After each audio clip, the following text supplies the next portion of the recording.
Assalamualaikum warahmatullahi wabarakatuh. Bagaimana kabarnya anak-anak hari ini? Semoga dalam keadaan sehat walafiat ya. Baik, sebelum kita mulai materi kita kali ini, mari kita berdoa dulu agar apa yang kita pelajari bersama dapat bermanfaat untuk kita semua. Berdoa dimulai.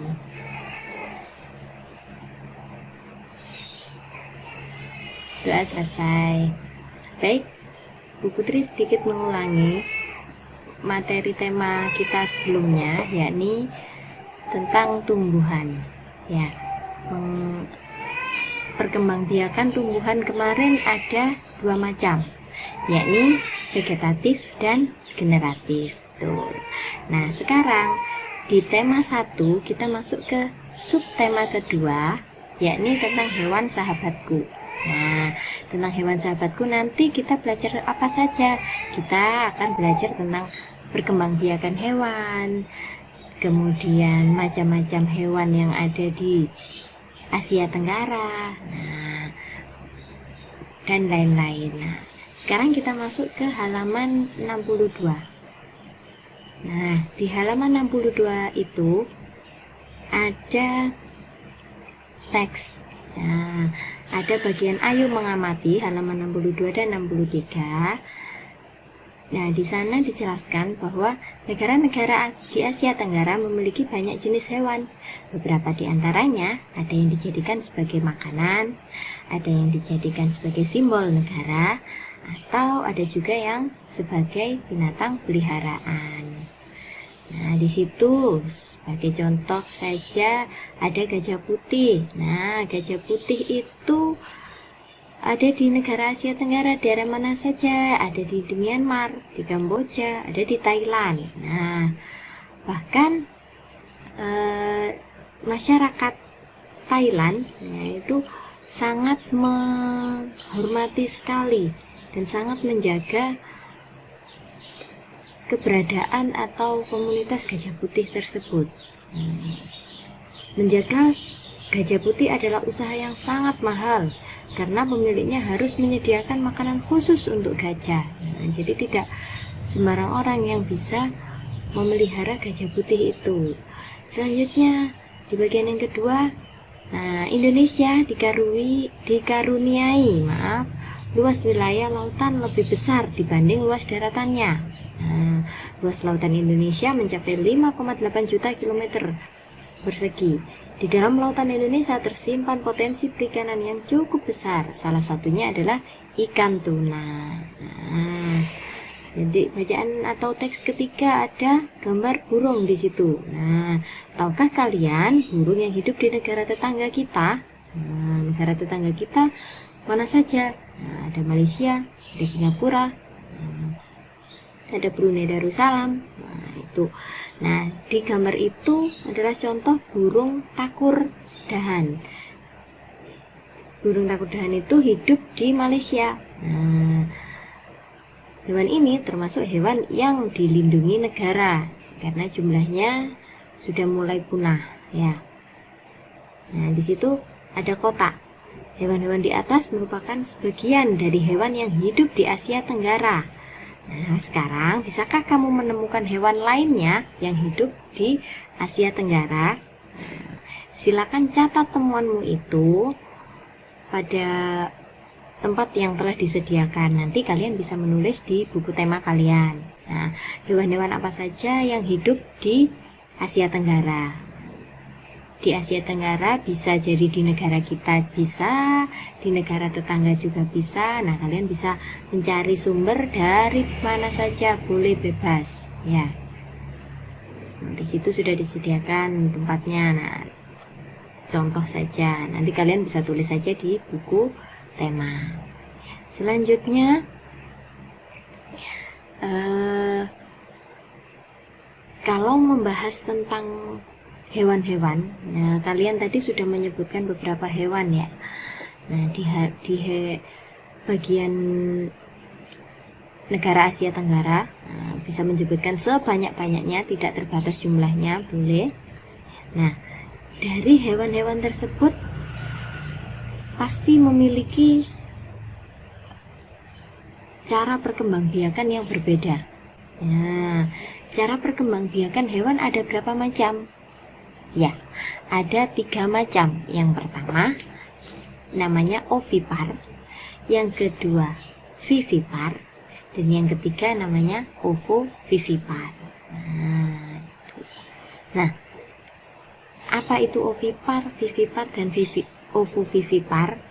Mungkin sebelumnya kalian sudah pernah tahu bahwa ovipar itu adalah perkembangbiakan hewan secara bertelur. Nah, kalau vivipar, perkembangbiakan hewannya secara beranak atau melahirkan. Dan kalau ovovivipar, yakni perkembangbiakannya secara bertelur dan beranak. Nah, bagaimana penjelasannya? Sudah ada di halaman 65. Di situ sudah dijelaskan apa itu perbedaan ovipar, vivipar, dan ovovivipar. Selanjutnya kalian lihat di halaman 64.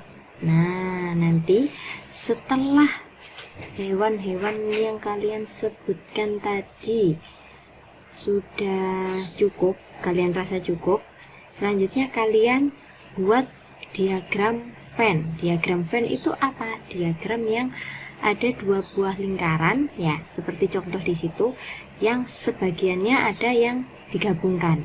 Nah, kalian beri contoh kalian membuat contoh seperti yang ditunjukkan pada layar ini, ya, ada bagian hewan yang beranak, bagian hewan yang bertelur, ada bagian tengah-tengahnya yakni beranak dan bertelur. Nah, itu contoh hewannya apa saja kalian sebutkan di situ.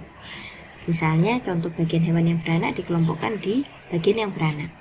Jika bagian bertelur, ya kalian kelompokkan di bagian hewan yang bertelur. Jika hewan tersebut beranak dan bertelur, nah, kalian kelompokkan di bagian tengah-tengah situ. Ya, sekaligus gambar yang ada di bawahnya itu. Nah, selain hewan-hewan yang sudah kalian sebutkan sendiri tadi, hewan-hewan yang ada di bawah gambar tersebut itu kalian kelompokkan di situ. Nah, misalnya ikan masuk ke dalam kelompok yang mana? Beranak kah, bertelur kah, atau beranak dan bertelur, ya. Ovipar kah, vivipar kah, atau ovovivipar. Nah, sudah bisa membedakan kan bagaimana ovipar, vivipar, dan ovovivipar. Agar lebih mudah kalian mengingatnya, untuk ovipar itu kan dimulai hurufnya O, ya. Berarti O itu kan bentuknya adalah bulat. Nah, berarti biar mudah kalian mengingatnya, ovipar adalah hewan yang cara perkembangbiakannya dengan bertelur. Nah, telur kan bulat. Nah, sama seperti awal mula huruf ovipar. Nah, itu sebagai pengingatnya saja, supaya kalian tidak bingung bagaimana ovipar, vivipar. Nah, kalau ovovivipar yang paling panjang sendiri namanya, berarti dia perkembangbiakannya 2 macam, beranak dan bertelur. Selanjutnya di halaman ketika kalian sudah mengisi diagram Venn, nanti kita lanjut ke bagian halaman selanjutnya, ya, di bagian ayo menulis. Nah, di bagian ayo menulis ini Bu Putri nanti akan membacakan suatu teks dan kalian dengarkan dengan seksama, ya. Nanti kalian kelompokkan ide pokok sesuai yang Bu Putri bacakan. Jadi Bu Putri nanti akan membacakan sebanyak 2 paragraf teksnya, tidak terlalu panjang, ada 2 paragraf, dan kalian cari ide pokok di paragraf pertama apa, paragraf kedua apa. Nah, itu contohnya paragraf 1, sebelah kanan juga paragraf 1, salah ya.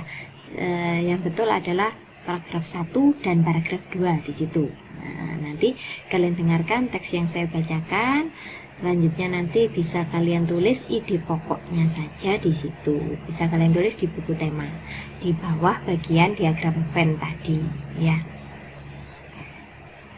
Nah, baik. akan saya mulai membacakan teksnya. Teksnya berjudul Bebek. Paragraf pertama. Bebek adalah unggas yang hidup di darat tetapi menyukai perairan. Penduduk Indonesia banyak memanfaatkan daging dan telur bebek untuk kebutuhan sehari-hari. Paragraf kedua. Bulu bebek tidak pernah basah meskipun ia berenang dan menyelam.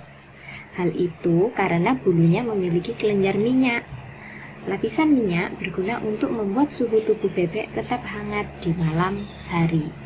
Nah, teksnya tidak terlalu panjang, nanti kalian bisa cari ide pokoknya di paragraf pertama apa kalian tulis di bagian kolom paragraf pertama, dan di paragraf kedua apa ide pokoknya kalian tulis di paragraf kedua. Di sampingnya boleh, di bawahnya boleh, terserah bebas ya. Mungkin itu kesempatan penjelasan dari Bu Putri. Nanti selanjutnya silakan kalian mengerjakan itu, bisa bersama orang tua kalian, bisa bersama kakak atau saudara yang lain. Tetap semangat, sekalipun belajar dari rumah, tetap jaga kesehatan. Sekian, saya tutup. Assalamualaikum warahmatullahi wabarakatuh.